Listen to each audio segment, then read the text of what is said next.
Gênesis capítulo 3, primeiro verso. Diz a palavra do Senhor. Ora, a serpente era a mais astuta que todos os animais do campo que o Senhor Deus tinha feito. E esta disse à mulher: é assim que Deus disse: não comereis de toda árvore do jardim? E disse a mulher à serpente: do fruto das árvores do jardim comeremos, mas do fruto da árvore que está no meio do jardim, disse Deus: não comereis dele, nem nele tocareis, para que não morrais.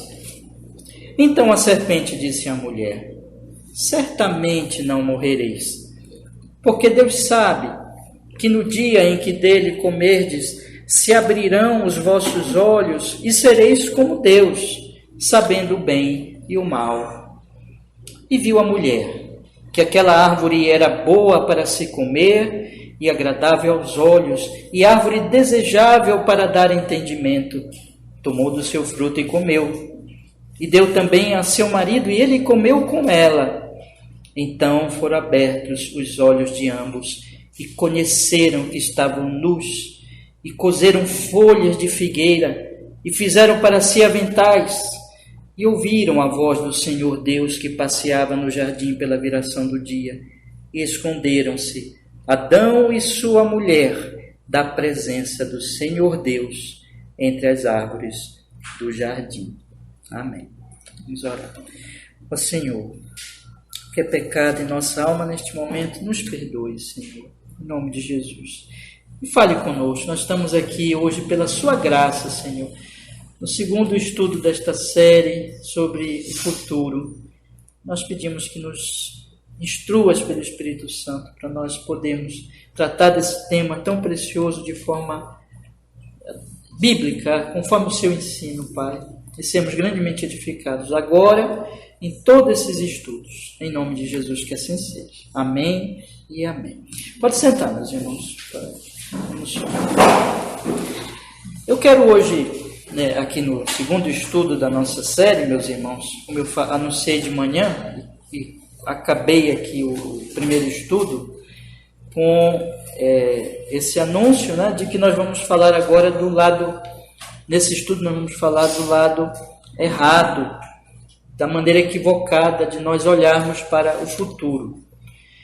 Então, na verdade, eu ainda nem falei da maneira, assim, detalhadamente, da maneira correta, Hoje nós demos a base bíblica para começarmos a pensar, refletir. Nós vamos fazer isso ao longo da série, se Deus quiser, sobre a maneira correta de nós olharmos, encararmos o futuro, Isso é muito apropriado, como eu disse de manhã, porque nós estamos iniciando mais um ano, que é uma fase sempre de reflexão, que as pessoas fazem.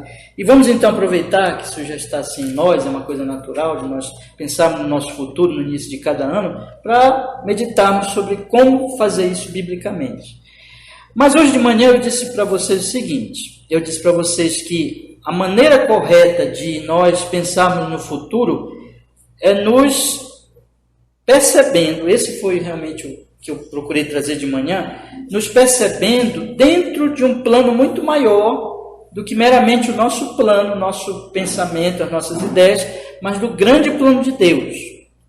Eu disse para vocês, eu li até de manhã Gênesis 3,15, que é um versículo que eu creio todo mundo aqui tem decorado já, de tanto que nós falamos aqui na igreja, que Deus, ele tem um propósito eterno, que dentro desse propósito, de acordo com esse propósito, apesar de que Deus não está preso ao tempo, nem ao espaço, nem à matéria, porque Deus é eterno e é Espírito puríssimo, como a Bíblia diz, Jesus diz que Deus é Espírito, Então Deus está acima de tudo isso, mas Deus age na história, Deus age no tempo, Deus age no espaço, Deus age nas nossas vidas e Ele está agindo.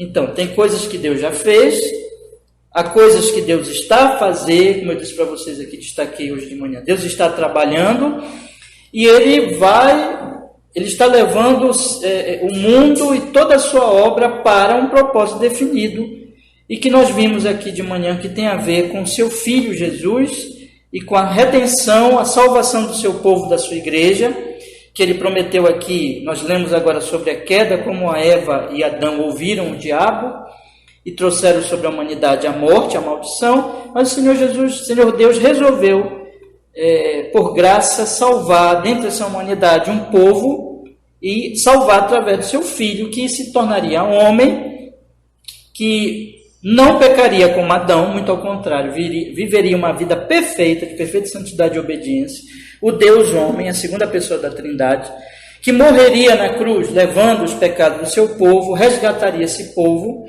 e enviaria esse povo a partir de então, quando ele subisse ao céu, ele enviaria então seu Espírito, como aconteceu no Pentecostes, e esse povo agora, sendo coluna e baluarte da verdade, Deus operaria através deles para que outros que estão ainda fora viessem a se agregar a esse povo, serem salvos também.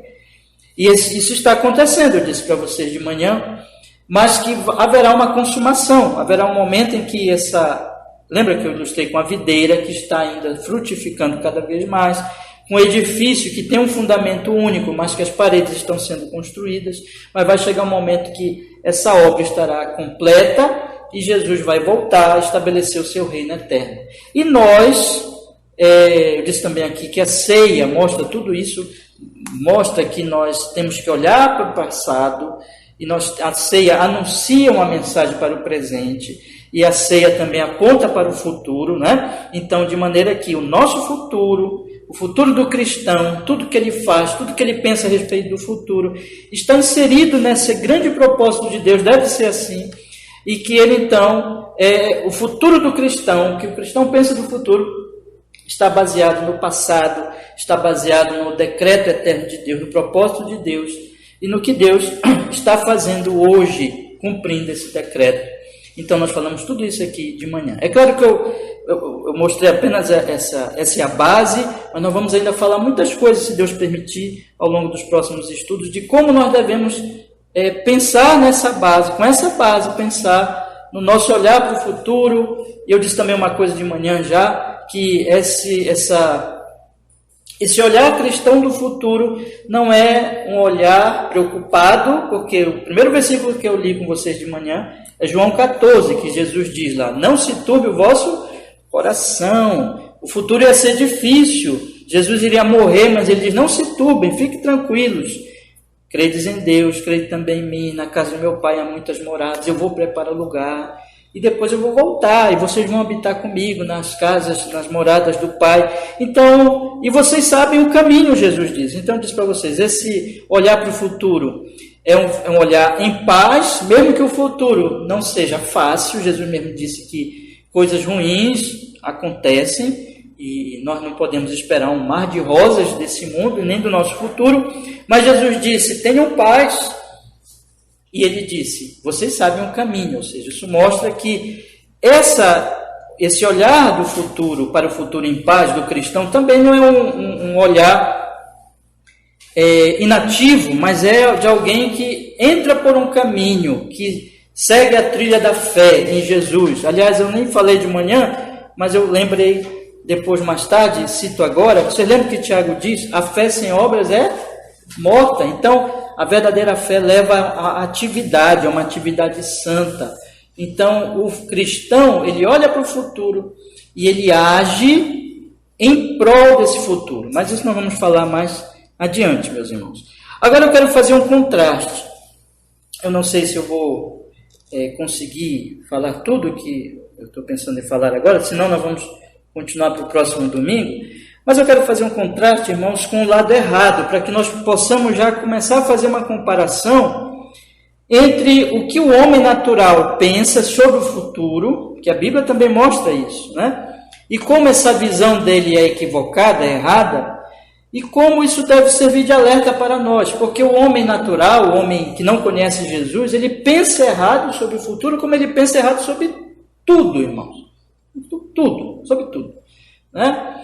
E só que nós, mesmo nós cristãos, nós somos ainda imperfeitos, nós temos uma natureza pecaminosa, e a maneira errada dos ímpios às vezes, ela também está em nós, mesmo que nós já sejamos crentes, mas devido às nossas imperfeições, fraquezas, como nós precisamos ainda crescer, nós somos ainda cheios de defeitos, muitas vezes nós estamos também pensando, vamos dizer assim, não a maneira de Cristo, mas em alguns sentidos, ou em muitos sentidos, a maneira daqueles que estão fora de Cristo. E nós precisamos nos corrigir disso, né? Então eu queria falar de 3 coisas hoje à noite para vocês, irmãos, que eu citei aqui hoje de manhã, que são visões equivocadas sobre o futuro. Primeiro, é uma visão com medo do futuro, né? Então a pessoa olha para o futuro com medo. Em segundo lugar, é uma visão que já é assim, o oposto disso, só que o oposto errado, né? É uma visão leviana do futuro, é uma visão assim despreocupada, só que despreocupada de forma errada, né? Já é o oposto do outro, né? E uma terceira forma de nós vermos o futuro erradamente, conforme o pecado, é com autoconfiança. No certo sentido, essa autoconfiança, ela já está nos 2 primeiros grupos, ou seja, aquele que tem medo e aquele que está despreocupado, em certo sentido, ele está confiando em si mesmo, né? Mas a terceira questão aqui que eu ponho é daquele que confia, põe a sua fé nos seus poderes, nas suas capacidades, né? Mas não vamos explicar melhor isso aqui. Mas eu começo com esse versículo, irmãos, porque esses versículos aqui, eles mostram a primeira pessoa que pensou no futuro, o primeiro ser humano que pensou no futuro de forma errada. E esse ser humano foi Eva, né? Foi Eva. O diabo, ele tomou o corpo daquela serpente, ele foi falar com Eva, e ele disse para Eva assim: Deus está mentindo, e o teu futuro vai ser melhor sem Deus. Em essência foi isso, tá? Está dizendo assim: olha, tu tens que te libertar de Deus, e tu tens que planejar o teu futuro sem Deus, e tu vais te dar bem. Essa é a mensagem do diabo. E essa é a mensagem do diabo em todas as eras, em todas as gerações, para todas as pessoas, para todas as raças, para todos os povos. Essa é a mensagem essencial do diabo. Vocês não precisam de Deus. Vocês têm que planejar a vida de vocês e têm que executar o plano de vocês, mas sem Deus. O problema de vocês, essa é a mensagem do diabo, é Deus. Então Deus, ele é um atrapalho para vocês, de maneira que vocês têm que se livrar dele. Então essa é a essência do pecado. É a autonomia, a incredulidade, o orgulho, a soberba, todas essas coisas estão entrelaçadas, né? E fazem parte daquilo que é o pecado em sua essência, que é, na verdade, trocar Deus pelo ego, pelo eu. É a egolatria, né? E dessa idolatria ao próprio eu, é que se produzirá todos os ídolos que os homens criam, eles o fazem de acordo com a sua vontade, de acordo com o seu desejo que seja Deus. Em essência, é dizer assim: eu não aceito o Deus verdadeiro e eu quero domesticar a Deus, eu quero que Deus seja como a minha... Sabe o grande texto que diz que a Bíblia diz, no princípio criou Deus o homem, a sua imagem, a sua semelhança. Aí o homem quer criar a Deus a sua imagem e semelhança. O homem, ele quer fazer um Deus de acordo com ele, de acordo com seus pensamentos, com as suas ideias, com seus desejos, com a sua vontade. Então o que vai acontecer, meus irmãos, é exatamente isso, tá? Por toda a história da humanidade, na história dos povos, na história das nações e na história de cada indivíduo, a grande questão é que as pessoas estão planejando as suas vidas, vivendo as suas vidas, olhando para o futuro, de acordo com seus ídolos, de acordo com seu próprio eu, de acordo com a sua própria vontade, e não de acordo com Deus. Mas o final disso é decepcionante. O final disso é que elas, então, realmente afastadas de Deus, elas descobrem que estão nuas. Elas descobrem as suas vergonhas. Elas descobrem que aquilo que elas tanto almejaram deu na pior situação possível, porque elas descobrem, talvez, da maneira já irrevogável, sem mais chance. Esse caso, na verdade, é o inferno, né? O inferno é aquela situação, entre outras coisas, em que as pessoas vão chegar a um ponto de que elas não têm mais volta, e que elas estão perdidas para sempre, e que elas não têm Deus. A falta de Deus é a tragédia dos homens, irmãos. É a falta da presença de Deus, da comunhão com Deus. Por isso os grandes homens, eles podem ser definidos com um dos personagens do Gênesis mesmo, que diz: ele andava com Deus. É isso que nós precisamos, andar com Deus. Mas deixa então eu lhes falar, irmãos, como é que essas coisas acontecem, tá? Vamos ler agora outros versículos das Sagradas Escrituras. O primeiro versículo que eu quero ler com vocês é Mateus, capítulo 7, versículo 25, irmãos. Abra sua Bíblia aí, por favor.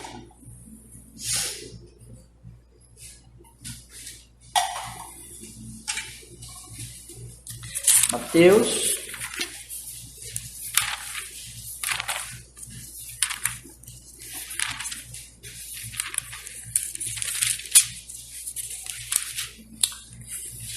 diz a palavra do Senhor.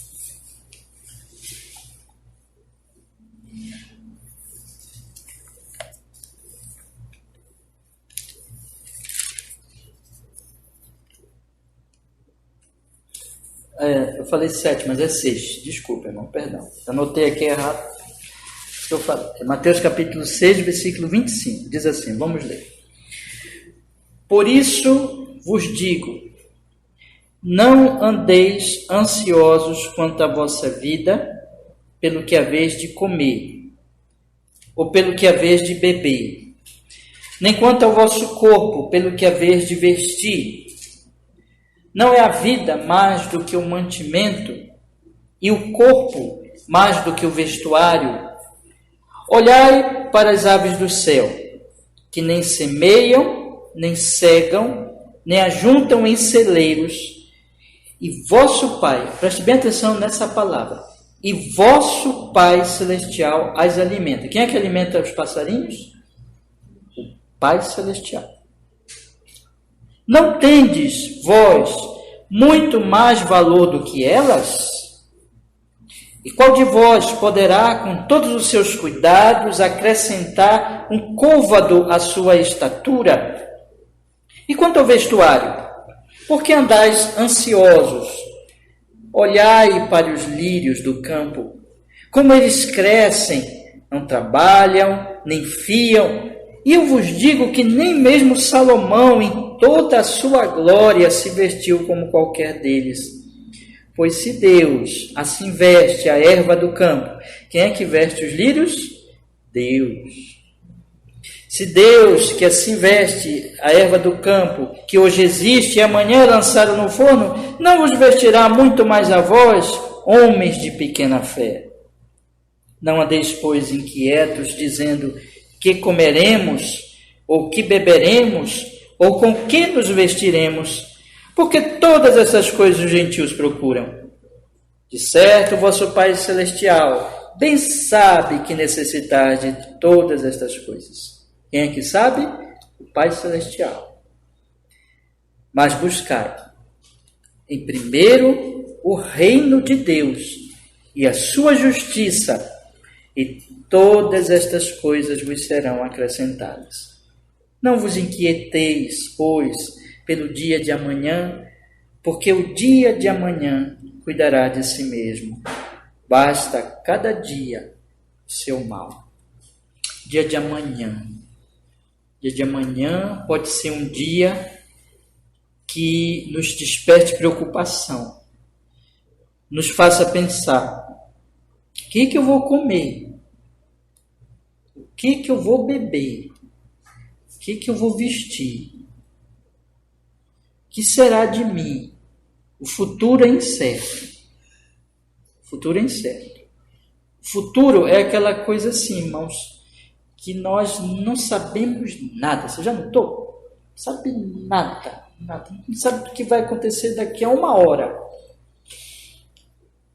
Tem coisa que acontece assim, você diz assim, eu não esperava por isso. Porque não esperava mesmo. Porque nós não temos como fazer previsões absolutamente certas do que vai acontecer. Mesmo as previsões melhores e que são possíveis de fazer, elas têm falhas. Por quê? Porque o nosso conhecimento é pequeno.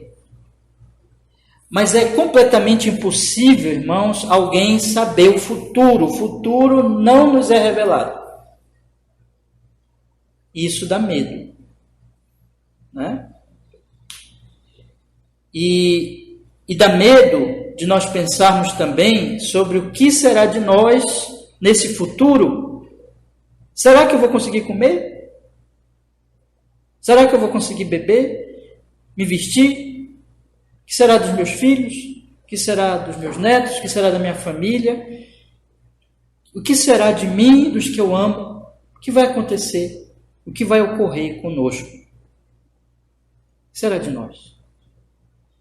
Então, irmãos, essa falta de tanto de conhecimento do que virá, como também de que o presente, vamos dizer assim, apresenta já problemas, dificuldades, e eu não sei se eu vou conseguir superar para que o meu futuro seja melhor. Então, tudo isso, irmãos, tanto a dificuldade já do presente, que eu já tenho problemas hoje e que eu não sei se esses problemas vão se avolumar e vão então se tornar então piores no futuro. E tanto a incerteza do futuro, tudo isso junto, isso pode me levar ao medo, à preocupação, à ansiedade, e eu penso assim, o que será de mim? Né? Mas o Senhor Jesus Cristo aqui, ele diz assim, né? Não andeis ansiosos quanto à vossa vida. Pelo que vocês vão comer, pelo que vocês vão beber, nem quanto ao vosso corpo, pelo que vocês vão vestir. Não fiquem ansiosos. Isso aqui é uma recomendação, na verdade, é uma ordem do nosso Senhor, diz assim, não fiquem ansiosos quanto às suas necessidades futuras.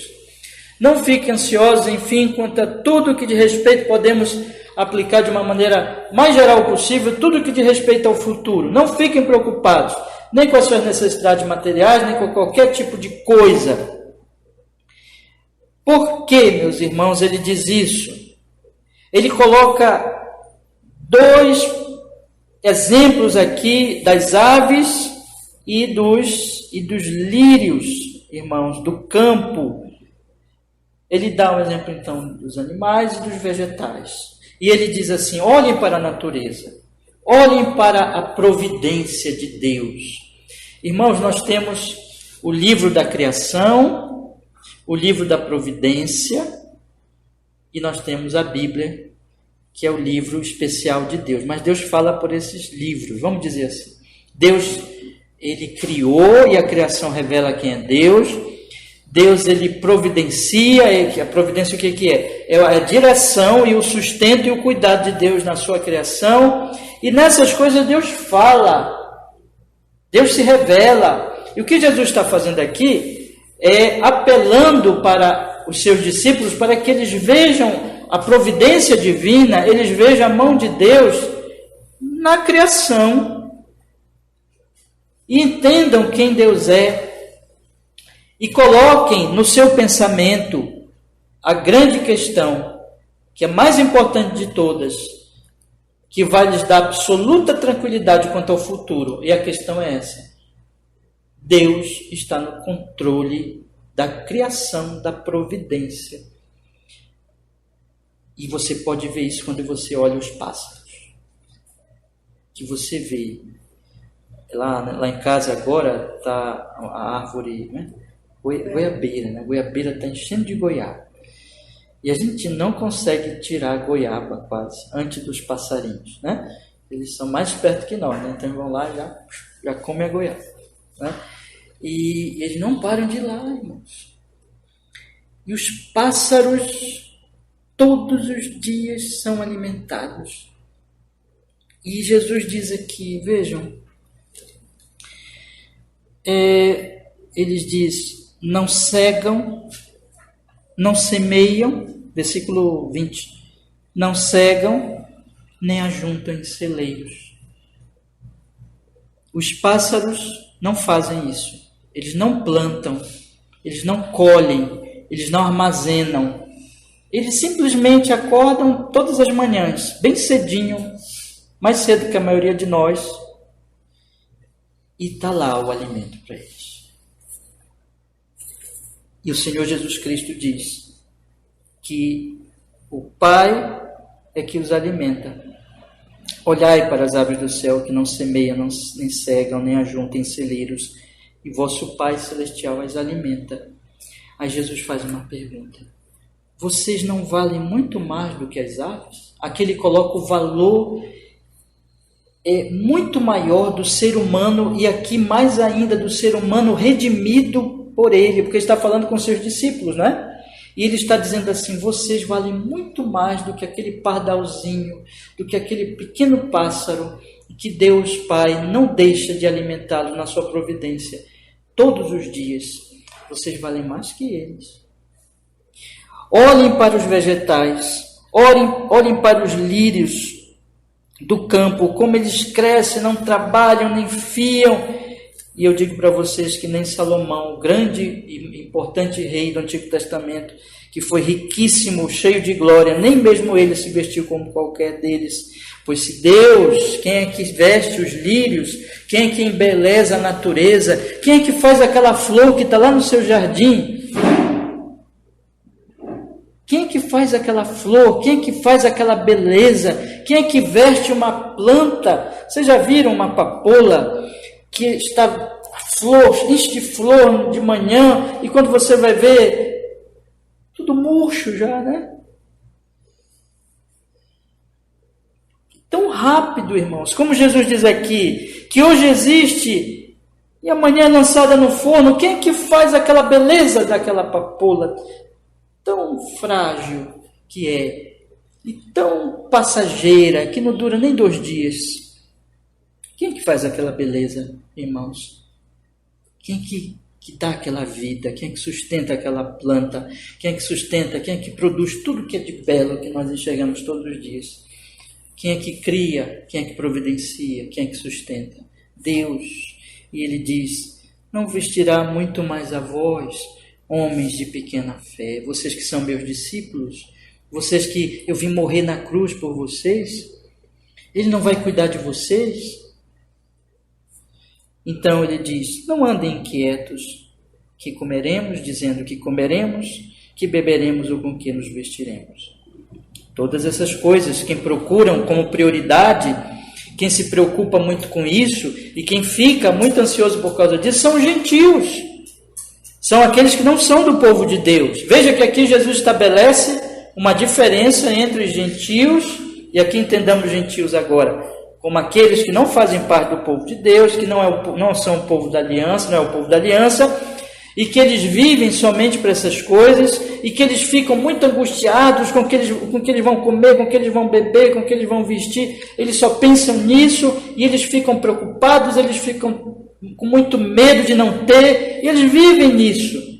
Medo do futuro, preocupação, ansiedade, são gentios. Mas Jesus está dizendo, não fiquem assim, vocês e o povo da aliança. O que é que vocês devem propor em seu coração continuamente?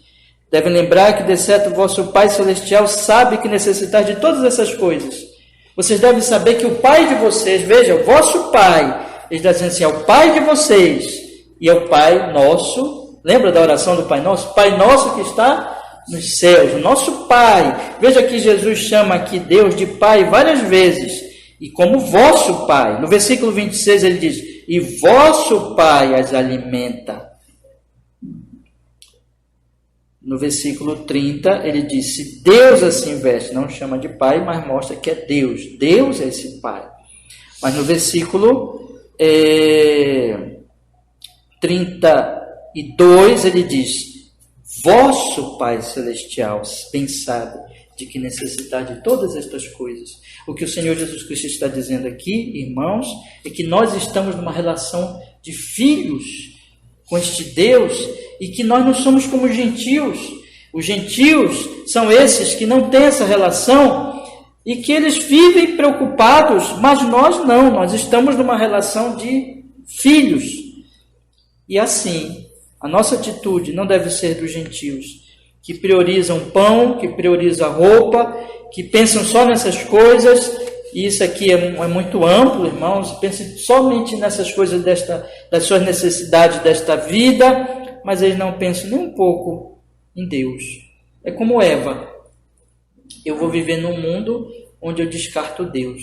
Mas aí Jesus Cristo diz no versículo 33, mas buscai primeiro o reino de Deus e a sua justiça, e todas estas coisas vos serão acrescentadas. Deus vai dar tudo. Como Ele alimenta o pássaro, que vale muito menos que vocês, como Ele veste a planta, que vale muito menos que vocês, essas coisas Ele vai cuidar de vocês. Não vos inquieteis, pois, pelo dia de amanhã, porque o dia de amanhã cuidará de si mesmo. Basta cada dia o seu mal. Aqui Jesus não está dizendo para nós não planejarmos. O que Jesus está dizendo é para nós não nos preocuparmos, que a ansiedade, a preocupação quanto ao futuro não deve ser coisa do nosso coração, mas nós devemos confiar que o nosso Pai vai cuidar do nosso futuro. Vamos planejar sim, conforme nós vamos estudar ainda bastante, mas nós vamos fazer isso em paz e não em ansiedade. Mas, meus irmãos, eu quero estabelecer um ponto aqui muito importante. Qual é a base da falta de preocupação quanto ao futuro, segundo o Senhor Jesus nesse texto? É a consciência de que o Deus que alimenta os pássaros e veste as ervas é o Deus que vai nos alimentar e vai nos vestir, porque Ele é o nosso Pai. O que faz os ímpios, os gentios, eles se preocuparem tanto quanto ao futuro? É a falta de consciência de que Deus é o Pai deles. Eles não conhecem a Deus. Eles não têm Deus como Pai. Eles, vamos dizer assim, da análise que eles fazem da vida, Deus é subtraído, Deus não está presente, Deus não está ali. Eles não pensam em Deus, eles não meditam em Deus. Então, a grande questão é Deus. A grande questão é Deus aqui. A preocupação quanto ao futuro, ela é, vamos dizer assim, vencida. Ela vai sendo vencida na medida que eu vou me conscientizando de que Deus é meu Pai.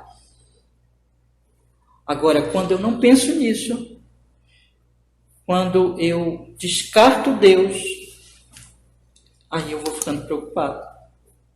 Quando eu faço como Eva, que diz assim, Deus, eu tenho que tirar Deus da conta, da equação, da minha análise da vida. Quando eu tiro Deus, aí, irmãos, aí eu não tenho o que me sustentar. Aí é por mim. Aí eu tenho que dar o meu jeito, como se fala na linguagem popular. Aí eu vou ficar preocupado. É por isso que os ímpios ficam preocupados, porque eles não têm fé, porque eles não têm Deus.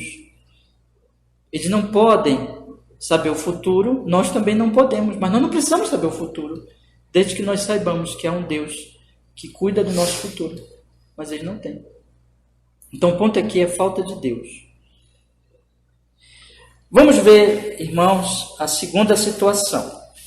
A segunda situação é sobre a leviandade quanto ao futuro. O primeiro que eu tratei agora foi o medo e a preocupação quanto ao futuro. E o que faz isso é a falta de fé em Deus.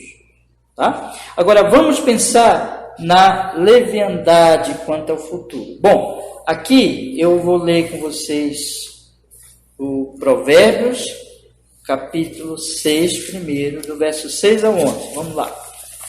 Provérbios, capítulo 6.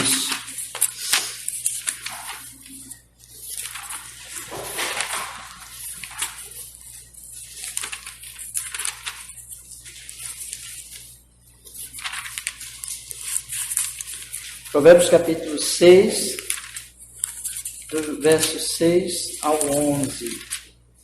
Diz assim a palavra do Senhor.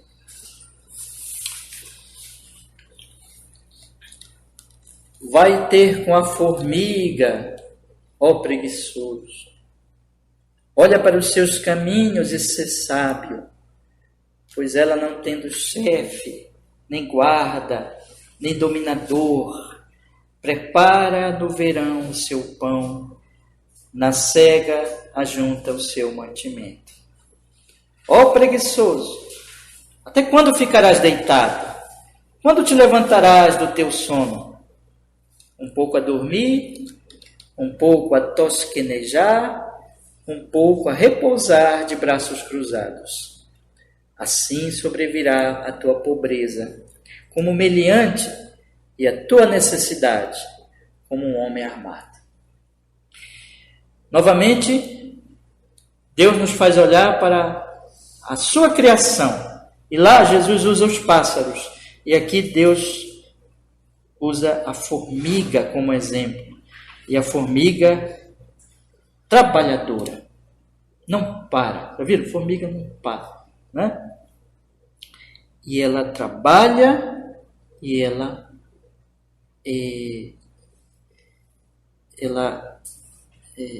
tem o resultado do seu trabalho.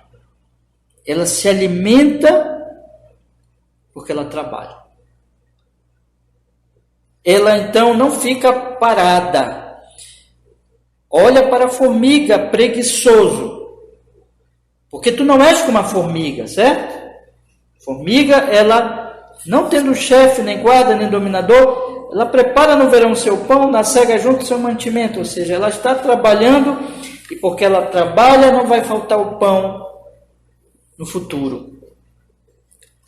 Mas o preguiçoso, que não é como a formiga, que fica parado, que não trabalha, que fica deitado, versículo 9, que não se levanta do seu sono, versículo 9, e que, enfim, pouco a dormir, pouco a tosquenejar, um pouco a repousar de braços cruzados. Uma hora ele está dormindo, outra hora ele está cochilando, outra hora ele está repousando, ele está de braços cruzados, ele não faz nada.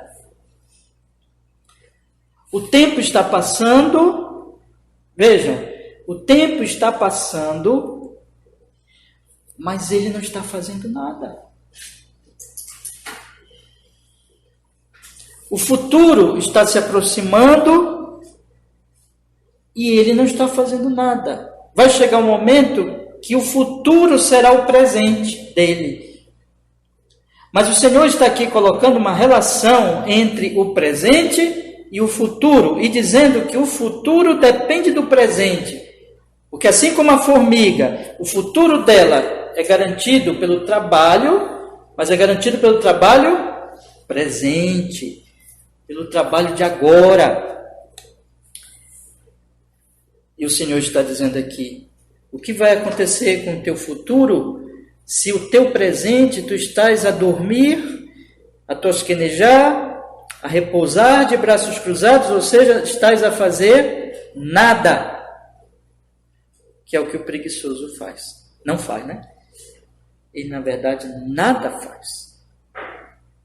O que virá sobre ele no futuro? Versículo 11.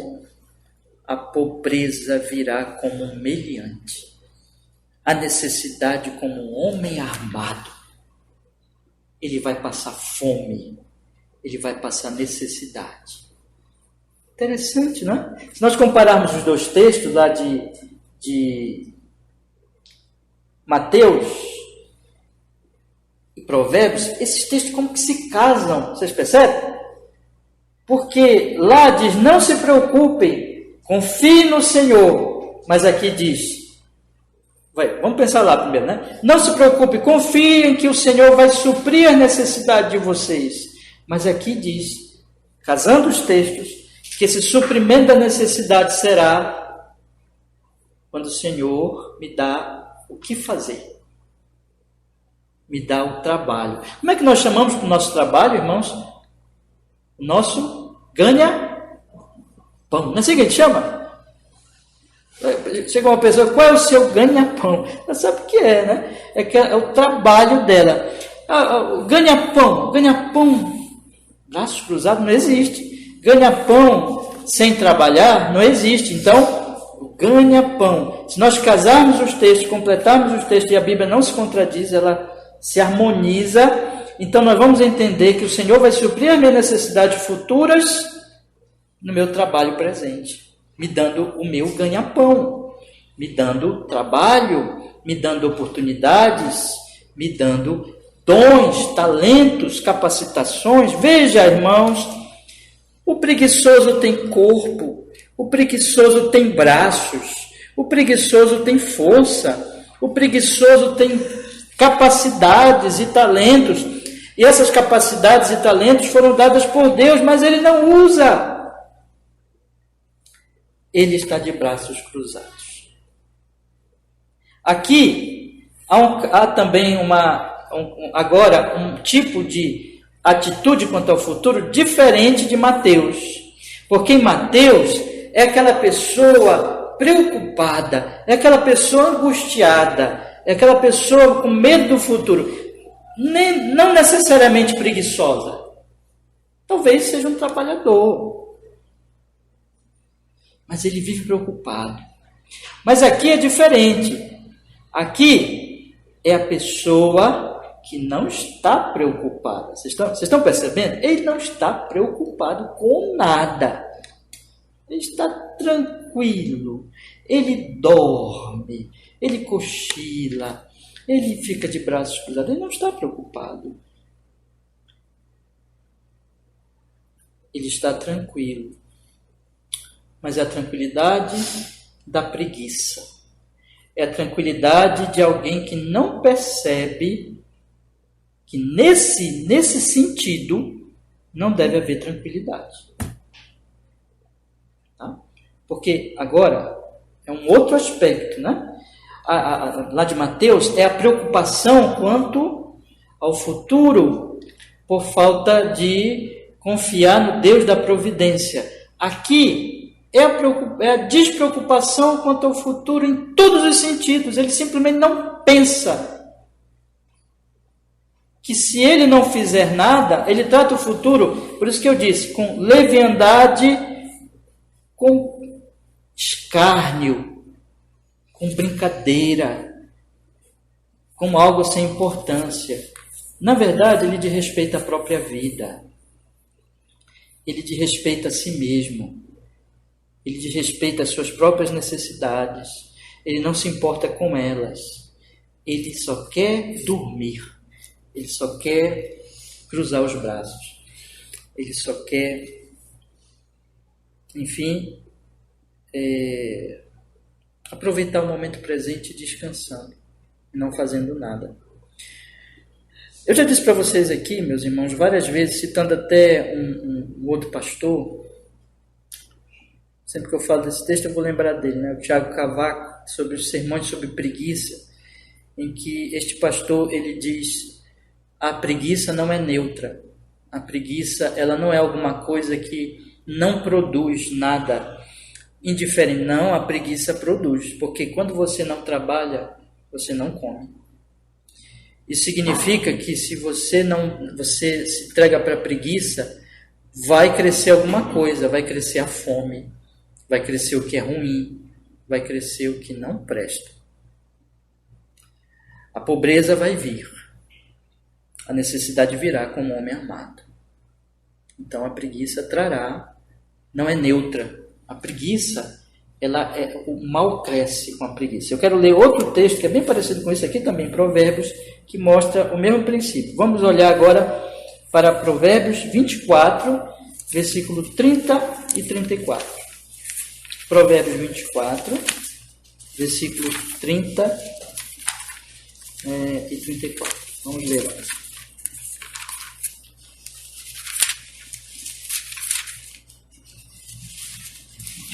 Versículo 30 e 34. Diz assim a Sagrada Escritura. 30 ou 34. 24, 30. Passei pelo campo do preguiçoso. e junto à vinha do homem falto de entendimento. Eis que estava toda cheia de cardos, e a sua superfície coberta de urtiga, e o seu muro de pedras estava derrubado.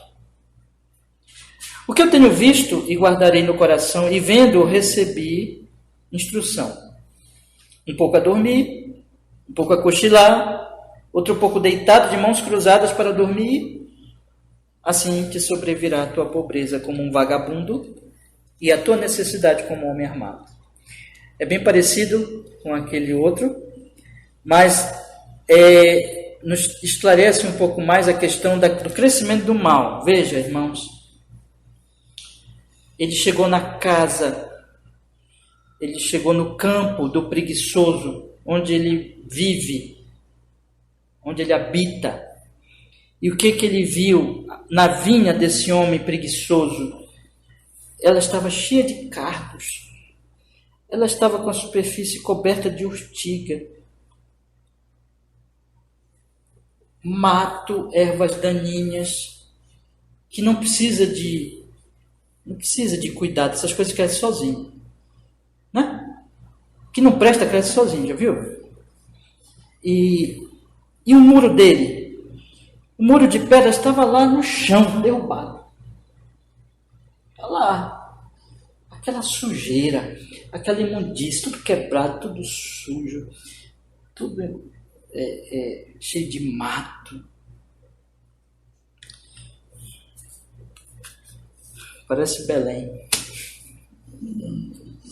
Aliás, eu quero dizer uma coisa para vocês, meus irmãos amados. Eu acho que nós, cristãos, nós precisamos começar a entender que Deus quer que nós cuidemos. Isso aqui não é meu assunto, tá? Mas eu queria colocar isso num paralelo aqui, porque até para nós refletirmos.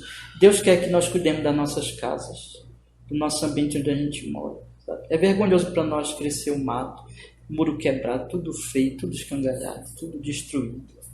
É vergonhoso, gente. Vergonhoso. Só uma reflexão para meus irmãos, tá? Isso é da cultura. E não é necessidade, não. É preguiça mesmo. Viu? É preguiça. Porque as pessoas têm muitas coisas.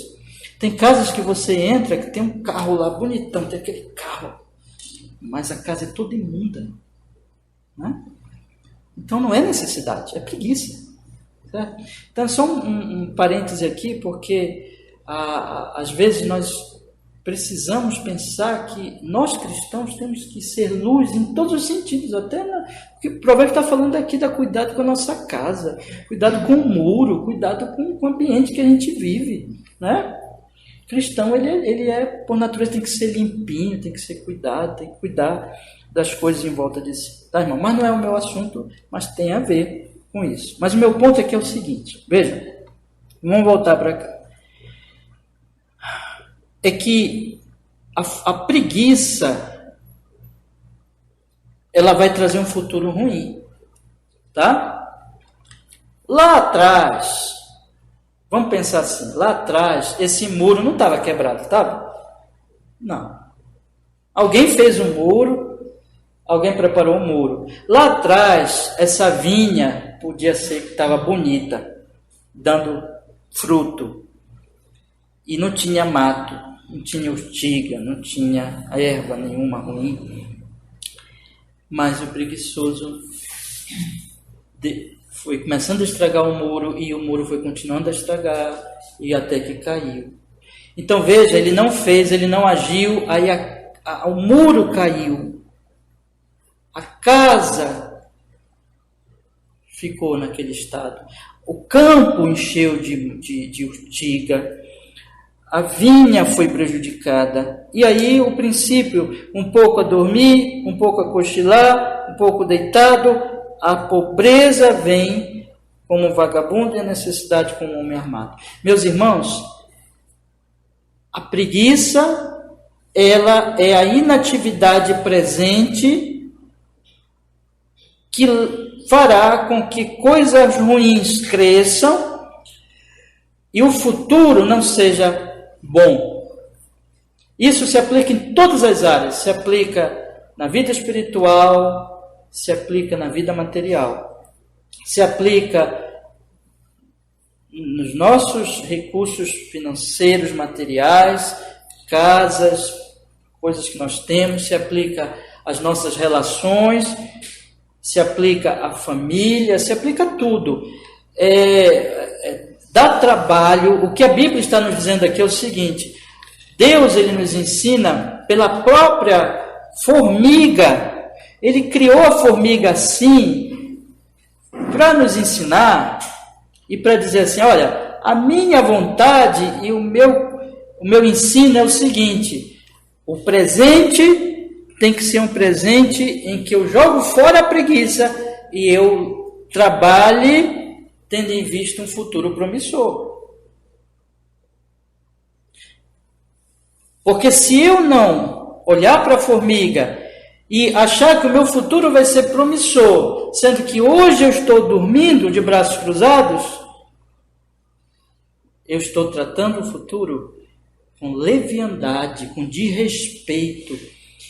Eu não estou levando a minha própria vida a sério. Eu não estou percebendo que o ladrão da pobreza, da necessidade, do muro quebrado, da urtiga, o que é de ruim no futuro, vai chegar porque eu estou inativo, porque eu estou de braços cruzados. Isso se aplica a tudo, irmãos, tudo.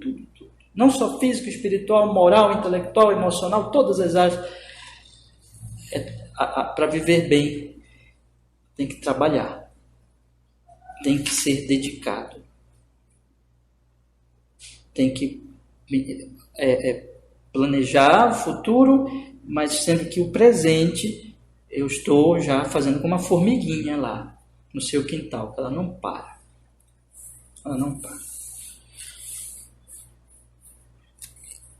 Agora, vamos voltar para o primeiro capítulo 6, lá de Provérbios. Qual é o problema essencial do preguiçoso? Eu vou lhes dizer. Quando o versículo 6 diz assim, do capítulo 6, versículo 6, quando o capítulo 6, versículo 6 diz: vai ter com a formiga, ó preguiçoso, e olha para os seus caminhos, e sei o que, irmãos? Sábio. Lá outro provérbio diz: o homem sem entendimento. Isso quer dizer que há sabedoria na criação e na providência, irmãos. Há sabedoria. São como que os dois livros de Deus, o livro da criação e da providência e o livro, a Bíblia. Né? E a criação e a providência, ela é interpretada pela Bíblia. Né? Então, pela revelação, a revelação geral de Deus é um livro de Deus. O que é a revelação geral? É a criação e a providência. E essa revelação especial que é a Bíblia, ela nos faz interpretar essa revelação geral e ela nos torna sábios. Então Deus está dizendo para o preguiçoso: preguiçoso, não brinque com a sua vida. Não brinque com o seu futuro. Trabalhe hoje para que você possa ter um futuro bom. Aprenda com a formiga e seja sábio. Deus está dizendo para nós, casando os dois trechos, né, lá Mateus e aqui, que nós não precisamos nos preocupar com o futuro. E essa preocupação, a falta de preocupação é porque Ele vai nos dar o pão. Mas aqui Ele está dizendo, Ele nos dá o pão pelo ganha-pão. E Ele está dizendo assim: trabalhe. E o trabalho é hoje, para que eu possa ter o pão amanhã. Então, trabalhe hoje. Esse é um princípio de Deus. É isso que o Senhor está dizendo. Então, a fé em Deus de Mateus 6, é uma fé que trabalha, certo? A falta de preocupação não é desleixo. A falta de preocupação não é leviandade. A falta de preocupação quanto ao futuro é crer que Deus vai me dar e que me dará pelo pão, pelo ganha-pão. E que, portanto, Ele está me dando oportunidades, Ele me deu braços, Ele me deu dons, Ele me deu talentos, Ele me deu oportunidades e eu devo então, confiando nele e não desobedecendo a ele, aproveitar essas oportunidades e trabalhar hoje. Irmãos, o preguiçoso, ele também não crê em Deus. Porque Deus diz para ele trabalhar, porque Deus dá braços para ele, porque Deus dá oportunidades para ele. O preguiçoso não crê. O preguiçoso também tira Deus da equação. O problema do preguiçoso também é não confiar em Deus. É, na verdade, ser totalmente desleixado quanto aos princípios, aos mandamentos de Deus, é não levar Deus a sério. A preguiça, ela tem a ver com escárnio. Vocês lembram do Salmo 1, não lembra? O Salmo 1 diz: bem-aventurado o homem que não anda no conselho dos ímpios, não se detém no caminho dos pecadores, nem se assenta na roda de quem? Dos escarnecedores. E o preguiçoso é um escarnecedor. Ele escarnece de Deus, ele escarnece dos princípios de Deus, ele escarnece dos alertas de Deus. Deus está dizendo para ele: olha para a formiga, ele não vai olhar para a formiga. Ele não está nem aí. Ele está escarnecendo das coisas de Deus, dos princípios de Deus, da palavra de Deus.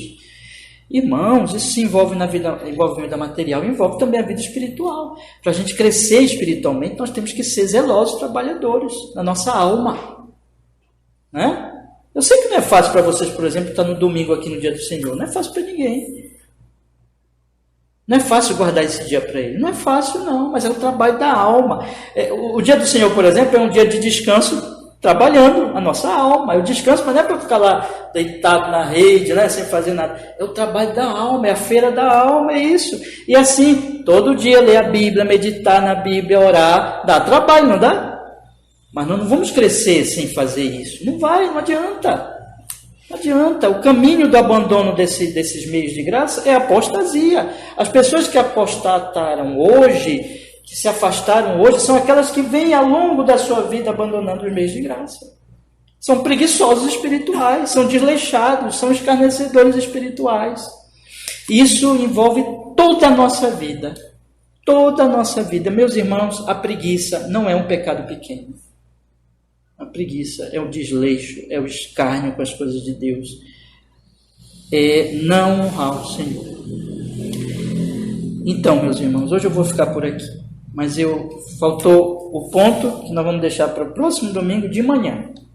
Que é o ponto que da autoconfiança. Tá bom? Ainda tratando da maneira errada de olhar o futuro. O que é que nós aprendemos hoje, então, no nosso estudo? Existem duas formas aqui que nós destacamos de olhar errado o futuro. Primeiro, é olhar com preocupação. Quanto ao que comer, quanto ao que vestir, quanto ao que beber. Isso os gentios fazem, isso é não confiar na providência e no cuidado do Senhor, que alimenta os pássaros e os lírios veste. E nós precisamos então entender que essa preocupação vem da falta de fé em Deus e na confiança em si mesmo ou em falsos deuses.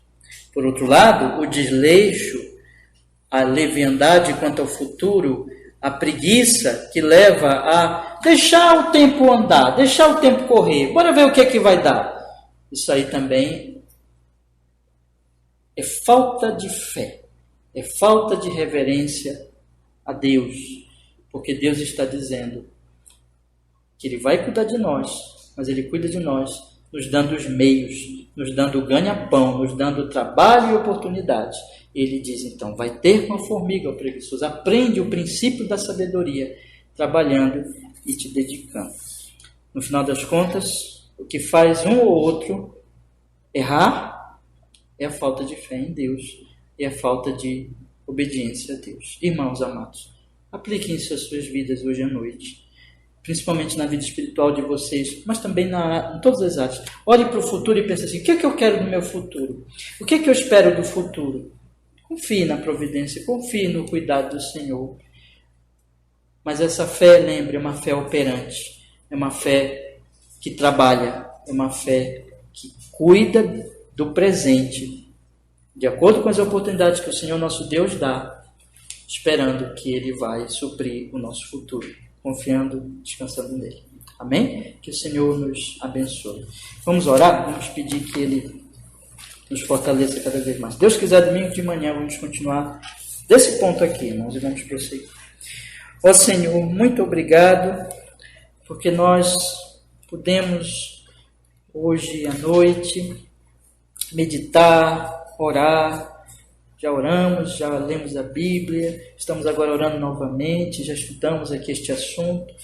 E nós pedimos, Senhor, que essa nossa mensagem de hoje, de acordo com que seja realmente o ensino do Espírito Santo nas Sagradas Escrituras, possam, Senhor, nos fortalecer, nos levar ao arrependimento. Eu creio que todos nós aqui precisamos deixar de nos preocupar com o futuro, também precisamos deixar a preguiça em algum sentido.